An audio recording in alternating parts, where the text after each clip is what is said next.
his book, The Outermost House, author Henry Beston wrote, "We need another and a wiser and perhaps a more mystical concept of animals.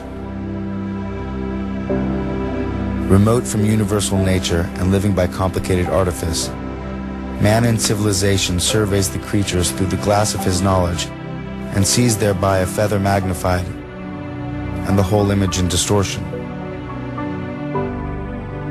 We patronize them for their incompleteness, for their tragic fate of having taken form so far below ourselves. And therein we err, and greatly err. For the animal shall not be measured by man. In a world older and more complete than ours, they move finished and complete, gifted with extensions of the senses we have lost or never attained.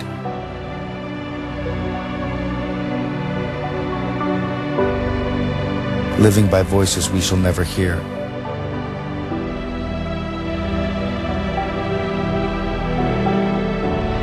They are not brethren. They are not underlings. They are other nations, caught with ourselves in the net of life and time, fellow prisoners of the splendor and travail of the earth."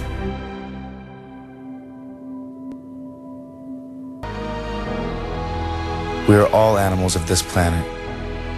We are all creatures. And non-human animals experience sensations just like we do. They too are strong, intelligent, industrious, mobile, and evolutional. They too are capable of growth and adaptation. Like us, first and foremost, they are Earthlings. And like us, they are surviving. Like us, they also seek their own comfort rather than discomfort. And like us, they express degrees of emotion. In short, like us, they are alive.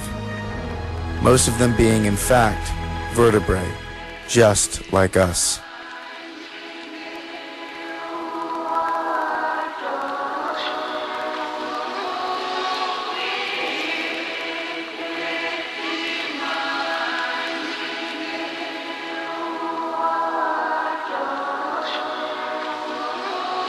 So of course animals feel, and of course they experience pain.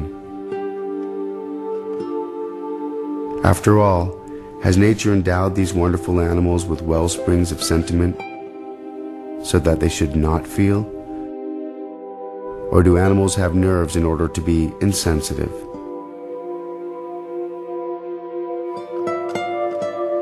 Reason demands a better answer.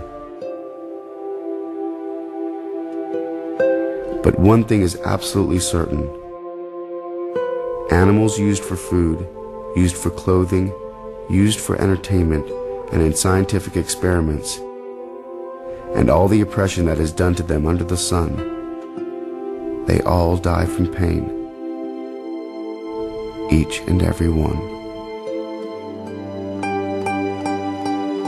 Isn't it enough that animals the world over live in permanent retreat from human progress and expansion? And for many species, there is simply nowhere else to go. It seems the fate of many animals is either to be unwanted by man or wanted too much. We enter as lords of the earth, bearing strange powers of terror and mercy alike. But human beings should love animals as the knowing love the innocent, and the strong love the vulnerable. When we wince at the suffering of animals, that feeling speaks well of us, even if we ignore it. And those who dismiss love for our fellow creatures as mere sentimentality overlook a good and important part of our humanity. But it takes nothing away from a human to be kind to an animal. And it is actually within us to grant them a happy life, and a long one.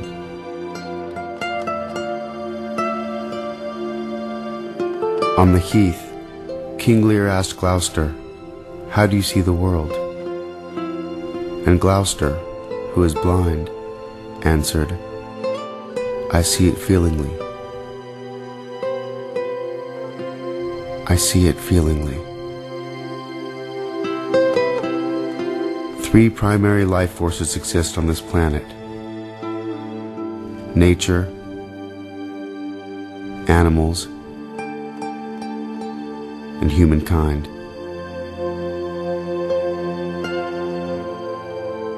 We are the Earthlings.